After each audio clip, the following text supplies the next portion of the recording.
Hello and welcome to... Well, this is awkward. I have to be honest with you, this is not my usual Thursday night gig. Usually I'm knee-deep in some corporate malfeasance or trying to explain the intricacies of pigeon birth control to a nation that frankly stopped listening about 3 minutes ago. But no, tonight we're talking superpowers. Yes, those superpowers. The ones with more military hardware than sense, and believe me, that's a lot of hardware. We're diving headfirst into their military might, from sheer manpower to shiny, expensive toys.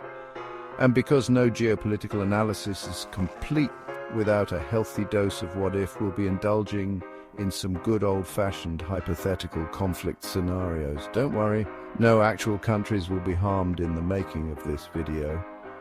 Probably. First up, the reigning heavyweight champion of military spending, the United States of America. Now, I know what you're thinking. John, isn't it a bit on the nose to start with the biggest kid on the block? And to that I say, yes, it is. But much like a toddler hopped up on sugar and a misguided sense of self-importance, you just can't ignore the US military. They've got more aircraft carriers than the rest of the world combined. That's like owning every single Uber in a city and then some. They've also got enough nuclear firepower to turn the planet into a radioactive wasteland several times over, which is comforting. Look, the point is, when it comes to raw military might, the US is still the big dog, and by a lot. I mean, the US military budget is larger than the next 10 countries combined. And while some of that goes towards, actually defending the country, a lot of it also goes towards, well, let's just call it keeping defense contractors in solid gold swimming pools. Now, don't get me wrong, there's a lot to admire about the American military. It's like they're constantly looking for the next big fight, the next opportunity to flex their considerable muscles. Let's talk manpower for a second. The US military is massive, with over 1.3 million active personnel, or at least that's what they tell them. But let's be honest, in this day and age, it's not just about boots on the ground. Next up, we've got the People's Republic of China, a country that's been playing the long game for, well, a very long time, and let me tell you, their game is strong. While the US has been busy fighting wars in the Middle East, China's been quietly building up its military into a force to be reckoned with. They've been investing heavily in new technologies, modernizing their equipment, and expanding their military presence around the world. Now, China might not be able to match the US in terms of raw military spending yet, but what they lack in quantity, they more than make up for in, well, quantity. They've got the largest standing army in the world, with over 2 million active personnel. That's enough people to form a human chain around the equator twice. Not that I'm recommending they try that, mind you. Logistics would be a nightmare. But it's not just about the sheer number of boots on the ground. China's been making some serious strides in its naval capabilities as well. They've been churning out warships like they're going out of style, including aircraft carriers that, while not quite on par with the US behemoths, are still nothing to sneeze at. And let's not forget about their hypersonic missiles. Those things are terrifying. They can fly at speeds that make a fighter jet look like a horse-drawn carriage, and they're designed to be almost impossible to intercept. It's like trying to swat a fly with a brick while blindfolded, and the fly's also on fire. It's just not going to end well. But here's the thing about China, they're not just interested in playing catch-up. They want to surpass the US as the world's dominant military power, and they're not being particularly subtle about it. They've been building artificial islands in the South China Sea, militarizing them, and generally throwing their weight around in a way that's making their neighbors more than a little nervous. Chapter 3. Russia, the bear is back, and grumpy as ever. Russia, the land of borscht, ballet, and, well, let's just say their approach to international diplomacy is a bit more hammer than ballet shoe these days. After the fall of the Soviet Union, Russia went through a bit of a rough patch, economically and militarily.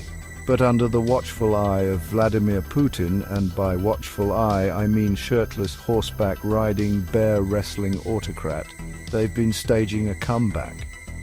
Now, Russia might not have the same kind of global reach as the US or China, but they're still a force to be reckoned with. They've got the largest nuclear arsenal in the world, which is, well, it's certainly something. It's like That friend who brings a bazooka to a water gun fight. Sure, it's impressive, but also maybe a tad overkill. But it's not just about nukes with Russia. They've also been investing heavily in modernizing their conventional forces, particularly their army and air force. They've got some seriously impressive tanks, fighter jets and missiles, and they're not afraid to use them. Just ask anyone who lives in Ukraine. Russia's military doctrine is all about speed, surprise and overwhelming force. They're not interested in long, drawn-out conflicts. They want to get in, achieve their objectives and get out before anyone knows what hit them. It's like a surgical strike, except the surgeon is a bear wearing a Ushanka hat and wielding a Kalashnikov. One of their key strengths is their mastery of information warfare. India, the sleeping giant, awakens, and it's got 1 billion potential recruits. Now we come to India, a country that's often overlooked in discussions of global superpowers. But with a population of over 1.3 billion people and a rapidly growing economy, India is a sleeping giant that's starting to stir. And when this giant fully awakens, let me tell you, the world is going to feel the rumble. India has the second largest standing army in the world, right behind China. That's a lot of potential soldiers. They've also been investing heavily in modernizing their military, buying up new weapons systems from countries like Russia, France and the United States. It's like they're playing geopolitical shopping spree, adding the latest and greatest military hardware to their cart with reckless abandon. But India's military ambitions go beyond just catching up with the big boys. They've got some pressing security concerns in their own backyard, namely their rivals Pakistan and China. They've fought multiple wars with Pakistan, and their border with China is a constant source of tension. Chapter 5. The United Kingdom, punching above their weight, but maybe missing a few teeth. And finally, we come to the United Kingdom, a country that's always had a bit of a chip on its shoulder when it comes to its place in the world. Once upon a time, the sun never set on the British Empire. Now, well, the sun sets at a very reasonable hour. Thank you very much. But don't let that fool you. The UK still likes to think of itself as a major player on the world stage, even if it sometimes feels like they're trying to fit into their old-school uniform and hoping no one notices it's a bit snug. They've still got a formidable military with a respectable navy, a well-trained army and a surprisingly capable air force. They're also one of the few countries in the world with nuclear weapons, which is, well, it's certainly a conversation starter. It's like that friend who shows up to a dinner party with a monocle and a top hat. Sure, it's a bit much, but you have to admire their commitment to the bit.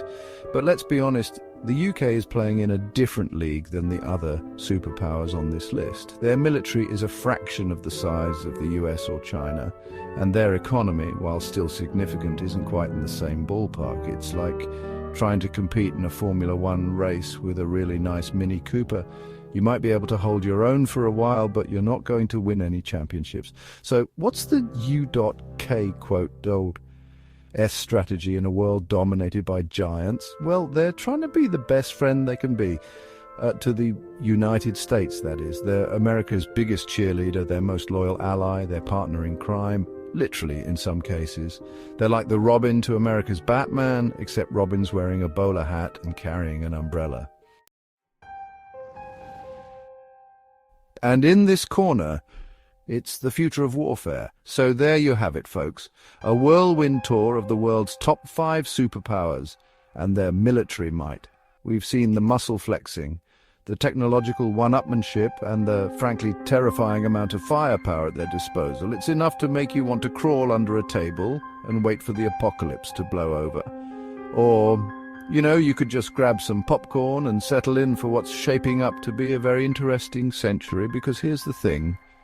The nature of warfare is changing. It's no longer just about tanks and planes and boots on the ground. It's about cyber warfare, space weapons, artificial intelligence, and all sorts of other things that sound like they were ripped straight out of a science fiction novel. And In this new era of warfare, the old rules don't necessarily apply.